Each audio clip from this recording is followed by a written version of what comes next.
Welcome back to our channel. Video నచ్చితే తప్పకుండా like చేయండి. ఇక భూమి ఎలాగైనా కేపీని బయటికి తీసుకొస్తుంది కదా. ఈలోపు గగన్ ఆఫీస్కి వెళ్తాడు. ఇక గగన్ ఆఫీస్కి వెళ్ళిన తర్వాత ఇక పాపకు ఏదో ఆపరేషన్ అని పేపర్లో వచ్చింది కదా మేనేజర్, ఆ పేపర్ ఇవ్వండి అంటుండగా పాపక ఎవరికి సార్, ఎవరికి ఆపరేషన్ అని చెప్పేసి పేపర్లో యాడ్ రాలే కదా అనే విధంగా ఆ పేపర్ చూసేసరికి షాక్ అయిపోతాడు. వెంటనే ఇక అదే సమయానికి కోపంతో ఇంటికి వచ్చేసరికి అటు ఇక అందరు కలిసి డ్యాన్స్ చేస్తూ ఉంటారు. ఒక్కసారిగా ఇంట్లోకి వచ్చిన గగన్ అందరిని చూసి కోపంతో ఇక భూమిని నిలదీస్తూ ఉంటాడు. అసలు 2 లక్షలు ఏదో పాపకని చెప్పావు కదా, మరి ఆ పాప గురించి ఒకసారి వెళ్ళి చూసేద్దాం అని అంటుండగా, అది కాదు బావా ఆ పాప అని చెప్పేసి గుటకలు వేస్తూ ఉంటుంది. నిజం చెప్తావా లేదా అని చెప్పేసి ఈ విధంగా అంటూ ఉంటాడు గగన్. ఈలోపు లేనిపోని అబద్ధాలు చెప్పి 2 లక్షలు మా దగ్గర తీసుకున్నావు, అసలు ఆ 2 లక్షలు ఏం చేసావు అని గగన్ వెంటనే భూమి మీద చెయ్యెత్తుతాడు. అదే సమయానికి శారద వచ్చి అడ్డుకుంటుంది. ఏంటిరా భూమిని ఎందుకు అలా కొట్టడానికి మీదికి వెళ్తున్నావు అని చెప్పేసి ఈ విధంగా అంటే, అది కాదమ్మా 2 లక్షలు భూమి ఏం చేసినట్టు, పాప అని పేరు అడ్డు పెట్టుకొని పాప జీవితానికి 2 లక్షలు ఇస్తున్నా బ్రతికిస్తున్నామని చెప్పేసి అంటుంది. అసలు ఏం చేస్తున్నారు, ఆ 2 లక్షలు ఏం చేసావని చెప్పేసి వెంటనే భూమిని నిలదీస్తూ ఉండగా ఇక కంగారు పడుతూ ఉంటుంది.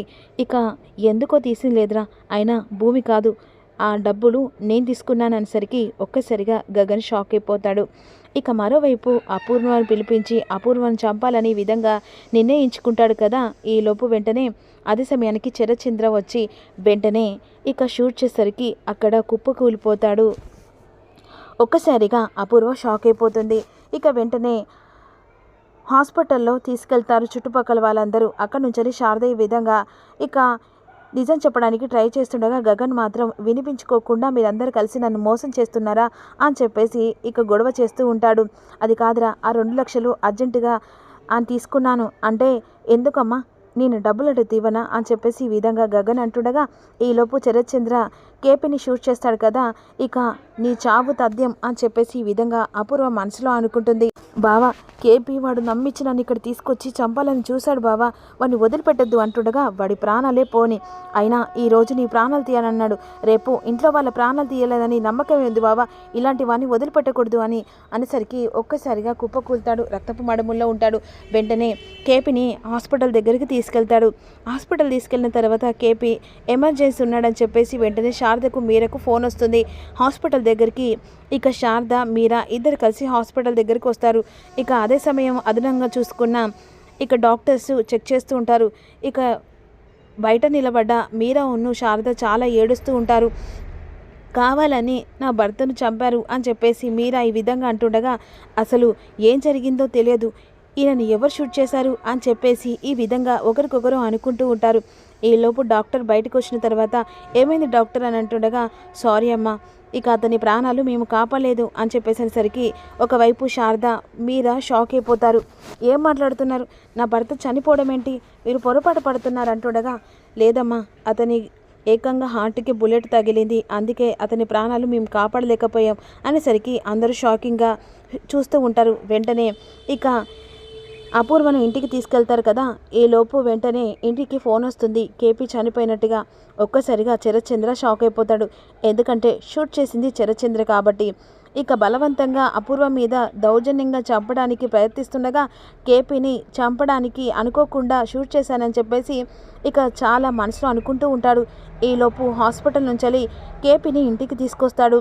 అదే సమయానికి ఇంట్లో వాళ్ళందరూ షాక్ అయిపోతారు. ఇది తెలుసుకున్న శారద ఇక అపూర్వ వాళ్ళ ఇంటికి వస్తే అపూర్వ శారదను ఇంటికి రానివ్వకుండా నువ్వు ఉంచుకున్న దానివని ఈ ఇంటికి వచ్చి ఇక కేపీని ఎలా ముట్టుకోవాలనుకుంటున్నావు అని అంటుండగా ఈలోపు వెంటనే అపూర్వ శారదను రానివ్వకుండా అడ్డుకుంటూ ఉంటుంది.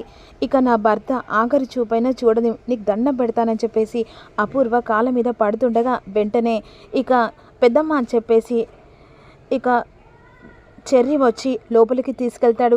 అదే సమయానికి ఇక కింద పడుకోపెట్టి ప్రాణాలు పోయిన కేపీని చూసి వెంటనే శారద చాలా బోరున ఏడుస్తూ ఉంటుంది.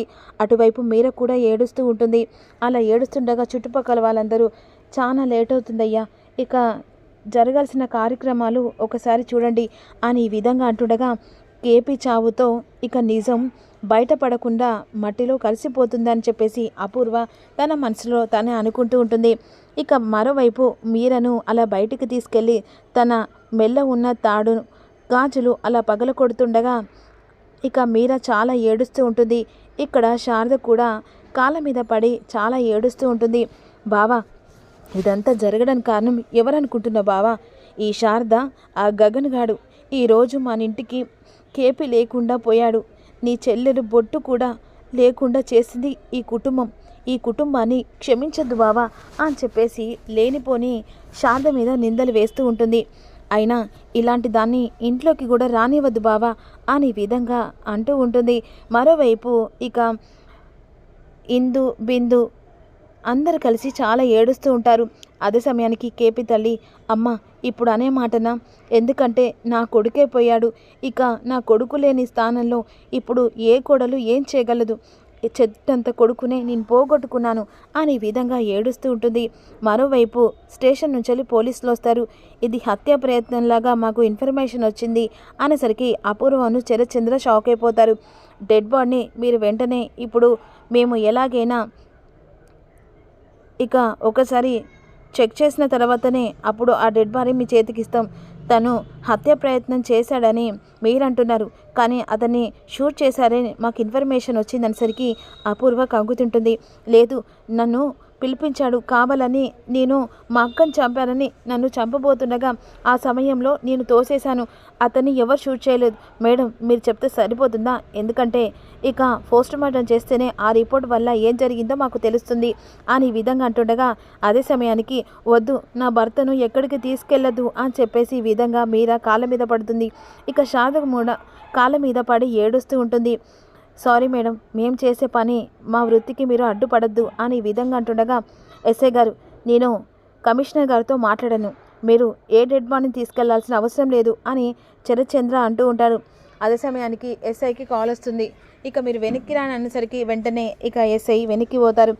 ఈలోపు ఇక మీరా గాజులు మెల్లో తాళి తీస్తారు కదా. మరోవైపు ఇక శారద కూడా మెల్లో తాళి అవన్నీ తీస్తూ ఉంటారు.